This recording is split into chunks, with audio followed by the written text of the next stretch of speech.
జరుగుతా వైకాపా ప్రభుత్వంలో ప్రకటనల జారీ బిల్లుల చెల్లింపులో సాక్షి పత్రిక టీవీ ఛానల్కు కోట్ల అనుచిత లబ్ధి చేకూరేలా వివరించారనే ఆరోపణలతో తనపై నమోదైన కేసులో ఏప్రిల్ 2న అధికారుల ముందు విచారణకు హాజరవుతానని సమాచార పౌర సంబంధాల శాఖ అప్పటి కమిషనర్ తుమ్మా విజయకుమార్ రెడ్డి హైకోర్టుకు నివేదించారు.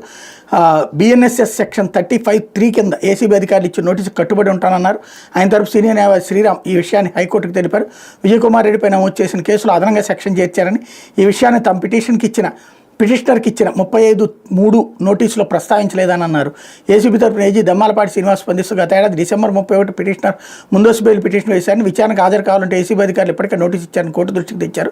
వాదనలు పరిగణలోకి తీసుకున్న హైకోర్టు న్యాయమూర్తి జస్టిస్ టీ మల్లికార్జున ముందస్తు బెయిల్ పిటిషన్పై విచారణ ఏప్రిల్ 3వ వారానికి వాయిదా వేశారు. జగన్ ప్రభుత్వంలో ప్రకటనల జారీ, బిల్లుల చెల్లింపులో సాక్షి పత్రిక టీవీ ఛానల్ కోర్టులు దోచిపెట్టేలా సమాచార పౌర సంబంధాల శాఖ అప్పటి కమిషనర్ తుమ్మా విజయకుమార్ రెడ్డి వివరించారంటే ఏపీ మీడియా ఫెడరేషన్ ప్రధాన కార్యదర్శి ఆర్ ఢిల్లీబాబు రెడ్డి ఏసీబీకి ఫిర్యాదు చేయగా ప్రాథమిక విచారించిన ఏసీబీ విజయకుమార్ రెడ్డిని ప్రధాన నిందితుడిగా పేర్కొంటూ కేసు నమోదు చేసింది అన్నటువంటి వార్తని హైలైట్ చేశారు.